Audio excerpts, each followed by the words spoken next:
Stattare, les ouvriers payés en nature. Au milieu du XXe siècle, deux anciens systèmes de rémunération ont disparu dans l'agriculture suédoise, torpare, les fermiers, et startare, les ouvriers payés en nature. La dénomination torp, fermette, est connue depuis le Moyen Âge et signifiait alors une maison nouvellement construite et située à l'écart, une habitation séparée d'une ferme ou d'un village.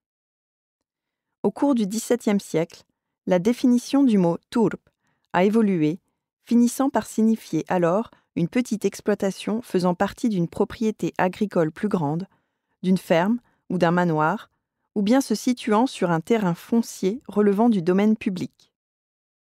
Le fermier disposait d'une petite maison d'habitation et d'un lot de terre cultivable pour ses propres besoins. Il pouvait également disposer de quelques vaches et cochons. Pour avoir le droit de cultiver la petite parcelle qu'on lui avait attribuée, il devait travailler sur la ferme principale un certain nombre de jours par an et accomplir des dagsverken, des tâches quotidiennes. Ces dagsverken lui prenaient, le plus souvent, beaucoup de temps et ne lui laissaient guère de loisir de s'occuper de sa petite fermette. En 1850, on comptait environ 100 000 fermettes en Suède. En 1914, le nombre avait baissé à 50 000. En 1943, ces dagsverken ont été interdits comme forme de paiement pour l'usufruit de ces fermettes, et le mot turp a perdu sa signification de fermage. La catégorie de travailleurs ayant les plus mauvaises conditions de vie sur ces fermes était les stattare.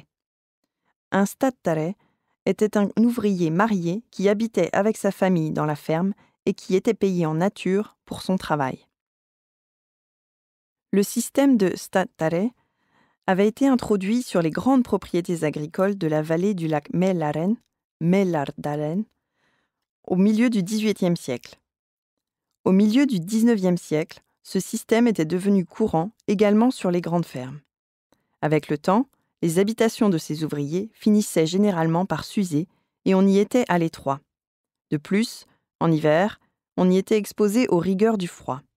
Souvent, ils habitaient dans des rangées de maisons stattarlängor, se trouvant sur les fermes et regroupant plusieurs logements. Les contrats de travail de ces stattare étaient conclus par année, et en octobre de chaque année, il y avait la semaine dite « semaine maigre ». À ce moment-là, on pouvait observer le déplacement de ces stattare qui transportaient leurs biens et objets personnels dans les rues lorsqu'ils étaient en quête d'un nouveau travail. Malgré leur contrat annuel, il arrivait souvent que ces stattare soient devenus des sortes de serfs dans les fermes où ils étaient employés. Comme ils n'étaient pas payés en espèces, beaucoup d'entre eux s'étaient endettés auprès des fournisseurs de la ferme, où on pouvait se procurer les denrées et objets de première nécessité.